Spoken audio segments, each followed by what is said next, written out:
नमस्कार मित्रांनो, विवेक कुसळकर या युट्यूब चॅनलवरती तुमचं हार्दिक स्वागत आहे।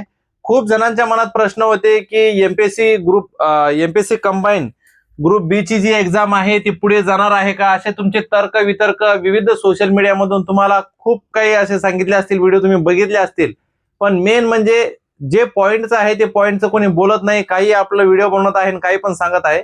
म्हणून तुम्हाला पॉइंटच सांगतोय की खरंच आहे का हे कंबाईनची जी ग्रुप बी ची एक्झाम आहे ती पुढे जाणार आहे का। बघा, परीक्षा पुढे जाणार आहे का, पहिला आपला हा मुद्दा आहे। त्याच्यानंतर जानेवारीमध्ये होणार का ही परीक्षा, बरोबर। त्याच्यानंतर 21 डिसेंबरला मतमोजणी होणार आहे। आता कारण कसं आहे, तुम्हाला पहिले पण माहित असेल, मागे पण असं झालं होतं की एमपीएससीने 2-3 दिवस अगोदरच एक्झाम होती, त्यावेळेस पोस्टपोन केली होती, मुलांचे फार हाल झाले होते। पण यावेळेस काय झालं की निवडणूक आयोगाने सरळ निर्णय घेतलेला आहे की 21 तारखेला आम्ही काय करणार आहे की मतमोजणी करणार आहे। पण या विषयानुसार जर बघायला गेलं तर ही पोस्टपोन होणार आहे का एक्झाम, तर होऊ शकते। पण एक्झाम जरी पोस्टपोन झाली, पुढे जरी तारीख ढकलल्या गेली, पुढे जरी तारीख ढकलल्या गेली, समजा समोरची जरी तारीख दिली त्यांनी, किती समोरची मी जानेवारी महिना म्हटलं तुम्हाला, जर 4 जानेवारी ही तारीख दिली समजा त्यांनी, किती 4 जानेवारी, पण 4 जानेवारीला ग्रुप सी ची एक्झाम आहे। कोणती एक्झाम आहे? 4 जानेवारीला ग्रुप सी ची एक्झाम आहे, म्हणून सगळ्यांनी लक्षात असू द्या। ग्रुप सी ची एक्झाम आहे 4 जानेवारीला, बरोबर।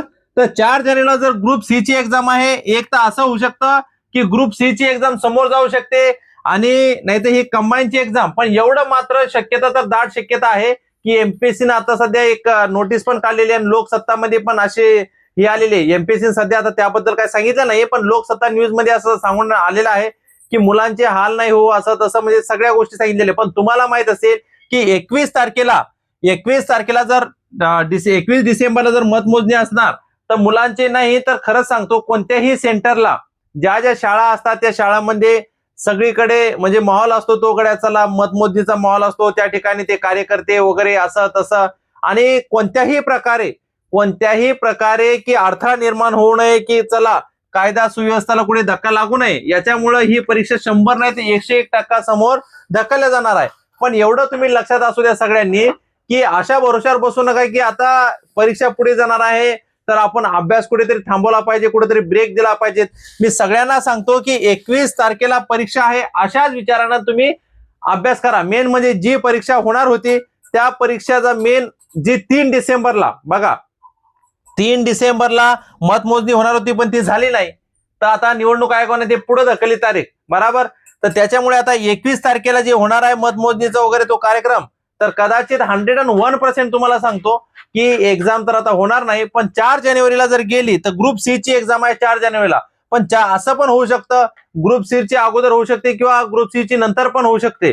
पण आता जे काय अपडेट आहे तुम्हाला विविध सोशल मीडियातून कळत असेल, पण आता ओरिजिनल अपडेट हे आपल्याला मेन म्हणजे जास्तीत जास्त 10, बरोबर, 5 किंवा 10 तारखेपर्यंत आपल्याला कन्फर्म कळेल की एक्झाम पुढे जाणार आहे की नाही जाणार, बरोबर। 5 ते 10 तारखेनंतर, कारण त्याच्यानंतर आपल्याला काही अपडेट भेटणार नाही। एमपीएससी सरळ परिपत्रक असं काहीतरी काढेल आणि परिपत्रकानुसार सरळ सांगेल की ही एक्झाम पुढे गेलेली आहे। म्हणून तुम्हाला विनंती आहे की अभ्यासाकडे तुम्ही दुर्लक्ष करू नका, आणि तुमचे जे काही प्रश्न असतील, आपण लाईव्हच्या माध्यमातून पण तुम्हाला व्हिडिओद्वारे सांगितलं होतं, पण आता जर तुमचे जे काही प्रश्न असतील तर तुम्ही तुमचे प्रश्न कमेंट करून लाईव्हच्या द्वारे मला विचारू शकता, किंवा आता तुम्ही या व्हिडिओच्या खाली जरी कमेंट केलीत की सर असा असा प्रश्न आहे तुमचा कंबाईनच्या विषयी, ग्रुप बी च्या विषयी, काही जरी प्रश्न असेल मित्रांनो, की तारीख विषयी असेल किंवा काही प्रश्न असतील, तर प्लीज तुम्ही कमेंट करून मला विचारू शकता। आणि तुम्ही चॅनलवरती नवीन असाल तर तुम्हाला सगळ्यांना सांगतो, आपल्या चॅनलवर गणित, बुद्धिमत्ता, मराठी व्याकरण, जीके हे सगळे क्लासेस मोफत होतात। चॅनलवरती तुम्ही नवीन असाल तर चॅनलला नक्कीच सबस्क्राईब करा, व्हिडिओला लाईक करा आणि जास्तीत जास्त तुमच्या मित्रांपर्यंत या व्हिडिओला शेअर करा। थँक्यू।